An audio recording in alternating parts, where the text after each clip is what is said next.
Hello students, आज हम करने जा रहे हैं सामाजिक विज्ञान क्लास 9 सेट 3। वीडियो को अंत तक देखिएगा, तब यहाँ पर क्लियरली तरीके से समझ में आएगा। आपको बता दें, इसका आपको पीडीएफ भी मेरे पास मिल जाएगा।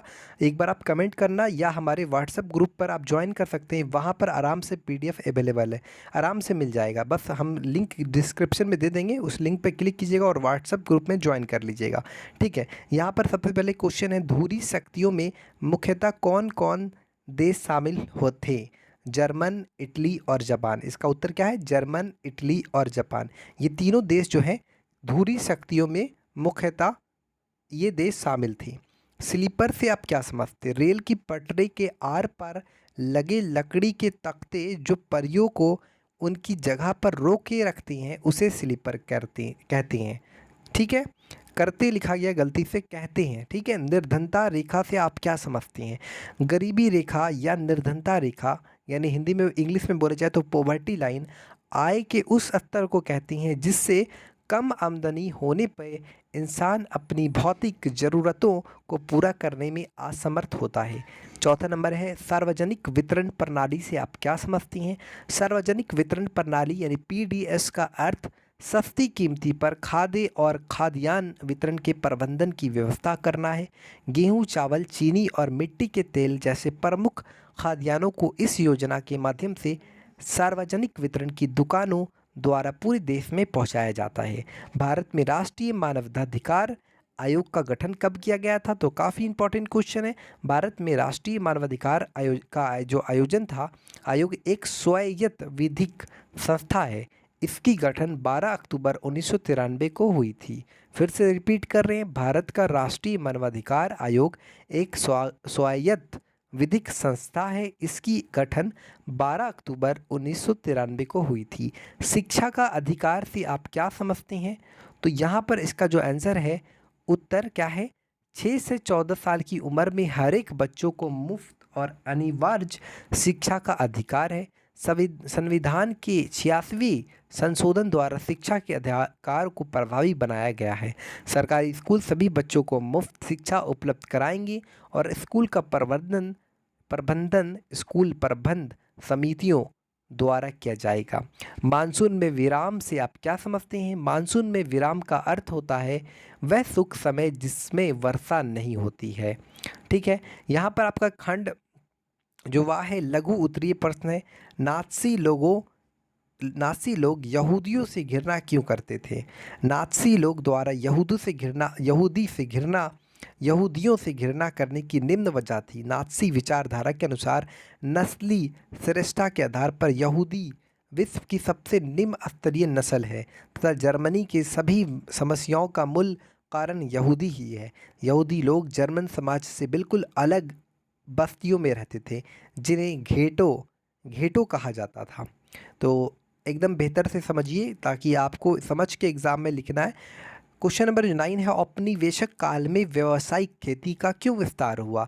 2 कारण बताएं। औपनिवेशिक काल में विभिन्न कारणों से खेती का तेजी से विस्तार हुआ, जिनमें से 2 नीचे दिए गए हैं। अंग्रेज़ों ने सीधे तौर पर जूट, चीनी, गेहूं और कपास जैसी व्यावसायिक फसलों के उत्पादन को प्रोत्साहित किया। इन फसलों की मांग बढ़ी। 9 THD का यूरोप, जहां बढ़ती शहरी आबादी को खिलाने के लिए खाद्यान्न की आवश्यकता थी और औद्योगिक उत्पादन के लिए कच्चे माल की आवश्यकता थी। शुरुआती दिनों में 19 THD के औपनिवेशिक राज ने सोचा था कि वन अनुत्पादक थे, उन्हें जंगल माना जाता था जिसे खेती के तहत लाए जाना था ताकि भूमि कृषि उत्पादन और राजस्व पैदा कर सके और राज्य की आय में वृद्धि कर सके। 10वां नंबर में, शहरी क्षेत्रों की अपेक्षा ग्रामीण क्षेत्रों में कैलोरी की आवश्यकता अधिक क्यों है? फिर से क्वेश्चन रिपीट कर रहे हैं, शहरी क्षेत्रों की अपेक्षा ग्रामीण क्षेत्रों में कैलोरी की आवश्यकता अधिक क्यों है? क्योंकि ग्रामीण क्षेत्रों में रहने वाले लोग अधिक शारीरिक कार्य करते हैं, अतः ग्रामीण क्षेत्रों में कैलोरी आवश्यकता शहरी क्षेत्रों की तुलना में अधिक मानी गई है। अनाज आदि रूप में इन कैलोरी आवश्यकताओं को खरीदने के लिए प्रति व्यक्ति मौद्रिक व्यय को कीमतों में वृद्धि को ध्यान में रखते हुए समय समय पर संशोधित किया जाता है। क्वेश्चन नंबर 11 में किसी आपदा के दौरान खाद्य सुरक्षा कैसे प्रभावित होती है? प्राकृतिक आपदा जैसे सूखा और बाढ़ के कारण खाद्यान्न के कुल उत्पादन में गिरावट आती है। खाद्य की कमी के कारण मूल्य बढ़ जाती हैं। कुछ लोग, अब जाहिर सी बात, खाद का कमी रहेगा तो मूल्य, उसका दाम बढ़ जाएगा। कुछ लोग ऊंचे मूल्यों पर खाद्य पदार्थ नहीं खरीद पाते हैं तथा खाद्यान्नों के उत्पादन में कमी के कारण प्रभावित क्षेत्रों में इसकी कमी होती जाती है। लोकतंत्र में चुनाव की आवश्यकता क्यों है? चुनाव का एक ऐसा तंत्र है जिसके द्वारा लोग नियमित अंतराल पर अपने प्रतिनिधियों को चुन सकते हैं। यदि वे चाहे तो उन्हें बदल सकते हैं। चुनाव निम्न कारणों से आवश्यक मानी जाती है। किसी भी बड़े समुदाय में सभी लोग के लिए प्रतिदिन एक साथ बैठना और सभी निर्णय लेना संभव नहीं है। ना ही सभी के लिए सभी मामलों पर निर्णय लेने के लिए समय और ज्ञान होना संभव है। इसलिए अधिकांश लोकतंत्रों में लोग अपने प्रतिनिधियों के माध्यम से शासन करते हैं, जो स्वयं लोगों द्वारा चुने जाते हैं। इन प्रतिनिधियों के चुनाव के लिए चुनाव जरूरी है। चुनाव पार्टी के आधार पर लड़े जाते हैं। बहुमत प्राप्त करने वाली पार्टी सरकार बनाती है।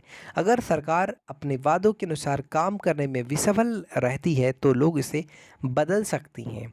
वे चुनाव के जरिए बदलाव लाती हैं। इस प्रकार चुनाव लोगों को सरकार पर नियंत्रित करने में सक्षम बनाती हैं। मानव अधिकार से आप क्या समझते हैं? काफ़ी इंपॉर्टेंट क्वेश्चन। किसी भी व्यक्ति के जीवन, स्वतंत्रता, समानता और सम्मान का अधिकार ही मानव अधिकार है। मनुष्य योनि में जन्म लेने के साथ मिलने वाला प्रत्येक अधिकार मानवाधिकार की श्रेणी में आता है। संविधान में बनाए गए अधिकारों से बढ़कर महत्व मानवाधिकार का माना जा सकता है। 14 नंबर, उष्णकटिबंधीय पर्णपाती वर्णों का वर्णन करें और उनके मुख्य वृक्षों का नाम लिखें। तो ये सारे इंपॉर्टेंट ही क्वेश्चन है, एक बार आप देख लीजिएगा, ठीक है। अगर आपको पीडीएफ चाहिए तो एक बार आप कमेंट करना। और यहाँ पर आपको बता दें, आपको व्हाट्सएप का लिंक मिल जाएगा, बस ज्वाइन कर देना है। वहाँ पर आपको पीडीएफ मिल जाएंगे आराम से। वन संरक्षण के उपाय का वर्णन करें, तो इसका आंसर है पर्यावरण के संरचनार्थ वनों को संरक्षण अत्यंत आवश्यक प्रतीत होता है। वन संरक्षण हेतु देश में संशोधित राष्ट्रीय वन नीति 1988 में लागू की गई थी। इस वन नीति के मुख्य लक्ष्य पारिस्थितिकीय संतुलन के संरक्षण और पुनः स्थापन द्वारा पर्यावरण स्थायित्व को बनाए रखना है। इस लक्ष्य को प्राप्त करने हेतु वन संरक्षण के लिए निम्न उपाय है, आवश्यक है। तो ये सारे उपाय हैं जो कि काफ़ी इंपॉर्टेंट है, आवश्यक है। तो देखो यहाँ पर क्लियर तरीके से इसका आंसर दे दिया गया है। आप पढ़कर बार बार समझियो, आपको समझ में आ जाएगा। नदियों, झीलों और जलाशय के जलग्रहण क्षेत्रों में भूमि कटाव और वनों के क्षरण पर नियंत्रित किया जाए। तो ये सारे पॉइंट्स हैं। आप चाहो तो एक बार कमेंट करना, उसका आपको यहाँ पर पीडीएफ मिल जाएगा। 16 नंबर है, किसी देश के आर्थिक विकास और निर्धनता उन्मूलन के बीच एक गहरा संबंध है, इस कथन की व्याख्या करें। तो यहाँ पर पूरा इसका आंसर दिया हुआ है, क्लियर तरीके से एक बार कमेंट करना, ठीक है। सारा आपको पीडीएफ यहाँ पर हम दिलवा देंगे, आराम से मिल जाएगा, ठीक है। वीडियो अच्छी लगी तो चैनल को सब्सक्राइब कीजिएगा, इस वीडियो के लिए एक लाइक कीजिएगा। और आपको बता दें, model paper class 9, class 10, class 11, class 8 भी हम यहाँ पर अपडेट देंगे। और जो भी सॉल्यूशन होगा सेट मॉडल पेपर का, वो सारे सॉल्यूशन करेंगे। इसलिए वीडियो को लाइक कीजिए और चैनल को सब्सक्राइब कीजिए और बेल आइकन को दबा दीजिए और फटाफट शेयर कीजिए। Thanks for watching this video.